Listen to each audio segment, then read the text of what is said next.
इस वक्त हम जंतर मंतर पे हैं और इस वक्त सबसे बड़ी अपडेट और सबसे बड़ी खबर ये है कि दीपके ने मन से ये बताया है कि जो सोनम वांगचुक है वो अस्पताल में है और उन्होंने ये कहा है कि वो अपना अनशन नहीं तोड़ेंगे। उन्होंने अभी अपना अनशन बरकरार रखा है और इसकी जगह पे दीपके ने मंच पे अपना ये ऐलान किया था कि वो अब से वो खुद से अनशन पर बैठेंगे। इसके साथ ही योगेंद्र यादव से बात की गई जिसमें उन्होंने कहा 20 तारीख को जो मार्च निकलने वाली है वो किसी भी कारण से नहीं रुकेगी और वो उसी प्लान से, उसी प्रतिक्रिया से वो मार्च जो है सांसद भवन तक जाएगी। सर, आज सुबह दिल्ली पुलिस ने केंद्र सरकार के इशारे पे जो हरकत यहाँ की है जंतर मंतर में, वो कायराना है, शर्मनाक है, गैर कानूनी। कायराना इसलिए कि आपकी हिम्मत नहीं हुई ओपनली इस काम को करने की, जरूर कुछ ना कुछ कायरों वाला काम कर रहे होगे। शर्मनाक इसलिए है कि सफ़ेद चादरों से ढक के आप कुछ ऐसे कुकर्म कर रहे थे जो आप छुपाना चाहते हैं। 20 दिन से जो आदमी अनशन पे बैठा है उसको चादर में लपेट के घसीट रहे हो। इस देश में जिंदा इंसान को चादर में नहीं लपेटा जाता। और गैर कानूनी हरकत इसलिए है कि हाई कोर्ट ने नहीं कहा था कि आप सोनम वांगचुक को जबरदस्ती उठा सकते हो, ये नहीं कहा था कि उनकी फोर्स फीडिंग कर सकते हो।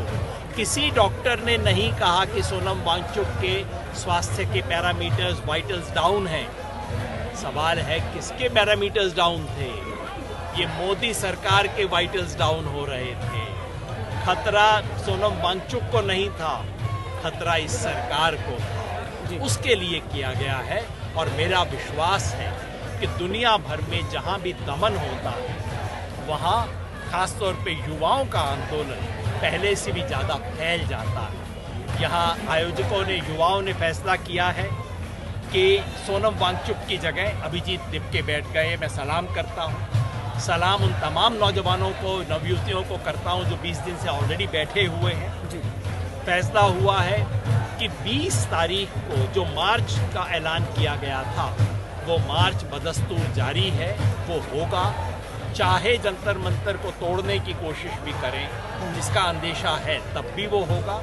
और ऐलान ये हुआ है कि अब ये लड़ाई केवल धर्मेंद्र प्रधान के इस्तीफे की मांग तक सीमित नहीं है, अब नरेंद्र मोदी के इस्तीफे की मांग है। अब लड़ाई इस व्यवस्था से है, उस इकोनॉमिक सिस्टम से है जो रोजगार नहीं देता, उस एजुकेशन सिस्टम से है जो शिक्षा नहीं देती समान, और उस पॉलिटिकल सिस्टम से है जो जवाब नहीं देता, जो संवाद नहीं करता। उस अहंकारी सत्ता से अब लड़ाई का बिगुल बच चुका है। और यहाँ तक खाली करने के लिए भी हाईकोर्ट का ऑर्डर कोई छुपा हुआ तो है नहीं, आप भी पढ़ लीजिए। मुझे 5 मिनट में लाके वो पंक्ति दिखा दीजिए हाईकोर्ट के ऑर्डर की जहाँ उन्होंने ऐसा कुछ कहा है।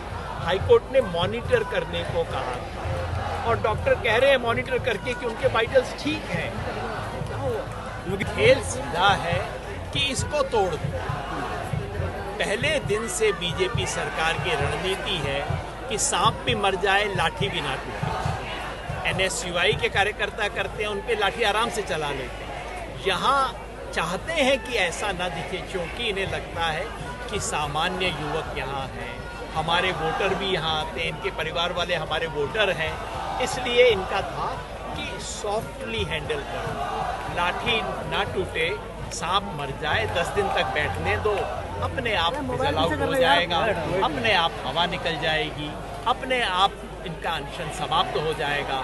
लेकिन 10 दिन की बजाय 20 दिन तक सोनम वांगचुक ने अपनी जान की बाजी लगा के इस आंदोलन में जान खो। सरकार ने सोचा था हवा निकल जाएगी, हवा चल निकली। सरकार ने सोचा था मीडिया कवर नहीं करेगा और इस देश के बड़े मीडिया की शर्मनाक भूमिका रही है पूरे 20 दिन तक। लेकिन आंदोलन खुद मीडिया बन गया। सोनम वांगचुक के एक वीडियो को 14 करोड़ लोगों ने देखा है। परसों वाला जो वीडियो, सारा मीडिया इस देश का फेल हो गया उनके सामने और इसलिए सरकार को घबरा के ये काम करना पड़ा। ये सरकार की हार है, इस आंदोलन की पहली जीत है और मुझे लगता है आंदोलन और मजबूत। अन्ना आंदोलन के दौरान भी मैं वहाँ था, वो आंदोलन भी सरकार के खिलाफ था, उस आंदोलन में भी प्रधानमंत्री और मंत्रियों के खिलाफ नारे लगते थे, लेकिन वहाँ आते हुए किसी को डर नहीं होता था कि मेरी फ़ोटो निकाली जाएगी, कल को मेरे घर छापा पड़ सकता है, मेरे को नौकरी नहीं दी जाएगी। वहाँ शाम को सरकार के लोग बात करने आते थे, अनौपचारिक और औपचारिक बात होती थी, संवाद होता था। लोकतांत्रिक आंदोलन से लोकतांत्रिक तरीके से सरकार निपट रही है। यहाँ तो सीधे सीधे डिक्टेटरशिप। बिल्कुल स्पष्ट इशारा है कि सरकार ने कल मन बना लिया था कि अब दमन से काम लेना है, और हो सकता है पिछला पुलिस कमिश्नर दमन के लिए इतना उपयुक्त न रहा हो, तो सरकार ने नया मोहरा ला दिया। इसलिए पुलिस की तो हम चर्चा ही ना करें, पुलिस तो मोहरा है। निर्णय अमित शाह कर रहे हैं, निर्णय मोदी कर रहे हैं, तो अमित शाह और मोदी का नाम ले, पुलिस बेचारों का तो नाम भी क्यों ले। Thank you.